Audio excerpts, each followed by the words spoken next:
Hello guys, welcome to Lights of learning.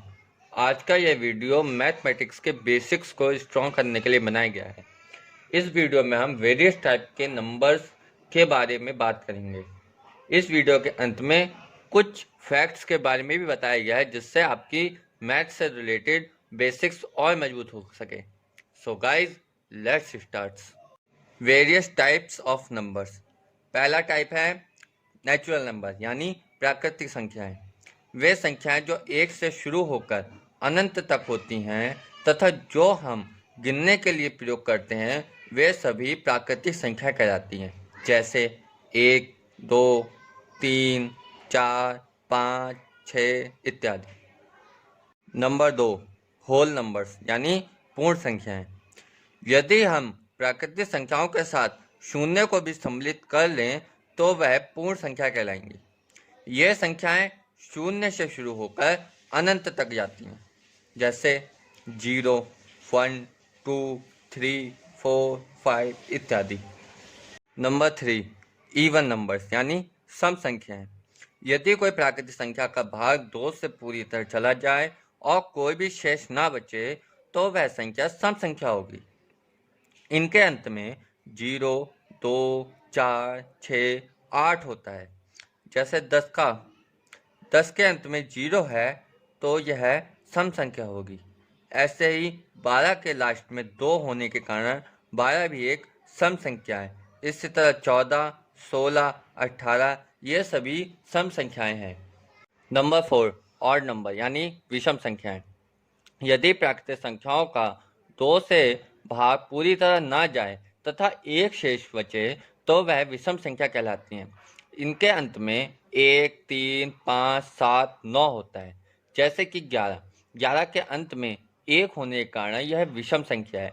ऐसे ही 13 के last में 3 होने के कारण यह विषम संख्या है। ऐसी 15, 17, 19 ये सभी विषम संख्याएं हैं। पांचवा, इंटीजर्स यानी पूर्णांक। सभी धनात्मक तथा ऋणात्मक प्राकृतिक संख्याएं तथा शून्य पूर्णांक कहलाती हैं, जैसे कि -3, -2, -1, 0, 1, 2, 3 ये सभी पूर्णांक कहलाती हैं। यदि हम पॉजिटिव पूर्णांकों की बात करें तो यह 1, 2, 3, 4, 5 इत्यादि होती हैं। यदि हम नकारात्मक या निगेटिव पूर्णांकों की बात करें तो यह -4, -3, -2, -1 इत्यादि होता है। यदि हम नॉन नेगेटिव पूर्णांकों की बात करें तो यह 0, 1, 2, 3, 4, 5 इत्यादि होता है। नंबर 6, प्राइम नंबर्स यानी अभाज्य संख्याएं। वे सभी संख्याएं जिसका पूर्ण भाग बिना कोई शेष बचे केवल और केवल उसी संख्या से जा सके। उस संख्या के अलावा अगर हम किसी अन्य संख्या से भाग दें तो कुछ ना कुछ शेष बचे, वे अभाज्य संख्या कहलाती हैं। जैसे 5 से छोटी संख्याएं 2, 3, 4 हैं। यदि हम 5 का 2 से भाग दें तो एक शेषफल बचता है। इसी तरह 5 का भाग 3 से देने पर 2 शेषफल बचता है। इसी तरह 5 का भाग 4 से देने पर एक शेषफल बचता है, परंतु 5 का भाग 5 से देने पर कोई भी शेषफल नहीं बचता है। यानी वे संख्याएं जो केवल और केवल स्वयं से ही पूरी तरह से भाग जा सकें वे सभी संख्याएं अभाज्य संख्याएं कहलाती हैं। नंबर 7, कंपोजिट नंबर यानी भाज्य संख्याएं। वे सभी प्राकृतिक संख्याएं जो अभाज्य संख्या नहीं हैं भाज्य संख्या कहलाती हैं। वे संख्याएं जो स्वयं के साथ साथ अन्य संख्याओं से पूरी तरह भाग चली जाएं तथा कोई शेष ना बचे, इस प्रकार की संख्याएं। उदाहरण के लिए 6 का 2 से भाग करने पर भाग 3 बार जाता है और शेष कुछ नहीं बचता है। इसी तरह 6 का 3 से भाग करने पर भागफल 2 और शेषफल 0 प्राप्त होता है। यानी 6 का स्वयं के साथ साथ अन्य संख्याओं से भी शेषफल 0 मिलता है, अतः 6 एक भाज्य संख्या है। नंबर 8, रेशनल नंबर यानी परिमेय संख्याएं। वे संख्याएं जो P अपॉन Q के रूप में लिखी जाती हैं तथा P व Q पूर्णांक होते हैं, लेकिन Q कभी भी शून्य नहीं होता। यह सभी परिमेय संख्या कहलाती हैं, जैसे 1/8, -4/5, 0, 6, 5 सही 4/3 इत्यादि। नंबर 9, इरेशनल नंबर यानी अपरिमेय संख्याएं। वे संख्याएं जो दशमलव के रूप में दर्शाई जाती हैं, जो कि दोहराव नहीं दिखाती, वे सभी संख्याएं अपरिमेय संख्या कहलाती हैं, जैसे √2, √3, 3√3, पाई, ई या दशमलव संख्याएं। ये सभी संख्याएं अपरिमेय संख्याएं कहलाती हैं। अब हम संख्याओं से जुड़े कुछ फैक्ट्स के बारे में चर्चा करते हैं। फैक्ट नंबर 1, सभी प्राकृतिक संख्याएं पूर्ण संख्याएं होती हैं। फैक्ट नंबर 2, सभी पूर्ण संख्याएं प्राकृतिक संख्याएं नहीं होती हैं, जैसे कि 0 एक पूर्ण संख्या है लेकिन प्राकृतिक संख्या नहीं है। फैक्ट नंबर 3, सबसे छोटी अभाज्य संख्या 2 है। इसी के साथ साथ 2 सबसे छोटी सम संख्या भी है।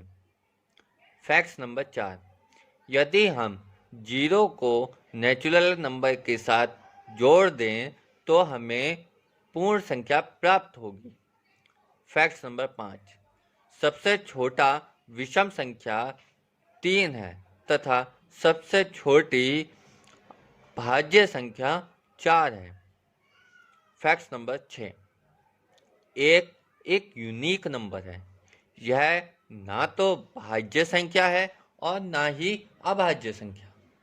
फैक्ट नंबर 7, यदि हम सम संख्याओं का योग सम संख्या के साथ करें तो हमें सम संख्या प्राप्त होती है।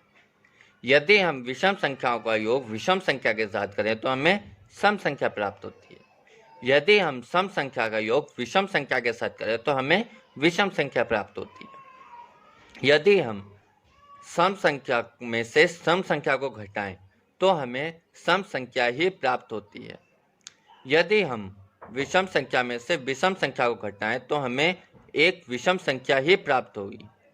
यदि हम सम संख्या में से विषम संख्या को घटाएं तो हमें विषम संख्या प्राप्त होगी। यदि हम सम संख्या की गुणा सम संख्या के साथ करें तो हमें सम संख्या ही प्राप्त होगी। यदि हम सम संख्या की गुणा विषम संख्या के साथ करें तो हमें सम संख्या प्राप्त होती है। यदि हम विषम संख्या की गुणा विषम संख्या के साथ करें तो हमें एक विषम संख्या प्राप्त होगी। अब हम बात करते हैं पिछले के कुछ क्वेश्चंस की। हमें 1 मिलियन को इंडियन रुपीस में बदलना था, तो सबसे पहले हमारा 1 मिलियन कुछ इस तरह का दिखेगा। यदि $1 की कीमत 70 रुपये है तो 1 मिलियन को 70 से गुणा करने पे 7 करोड़ भारतीय रुपये आंसर होगा। अब हम बात करते हैं पिछले दिए हुए दूसरे क्वेश्चन की। दूसरे क्वेश्चन में हमें $600 मिलियन को भारतीय रुपये में बदलना था, तो सबसे पहले हम इसे अंकों में बदलते हैं। यदि $1 की कीमत 70 रुपये भारतीय रुपये है तो इसको 70 से गुणा करने पर 42 अरब भारतीय रुपये प्राप्त होता है। तो ये थे आज के हमारे दोनों क्वेश्चनों के उत्तर। ये था आज का हमारा वीडियो। ऐसे ही अन्य टॉपिक्स के लिए हमारे चैनल को सब्सक्राइब करें, इस वीडियो को लाइक करें, कमेंट करें, शेयर करें। धन्यवाद। जय हिंद।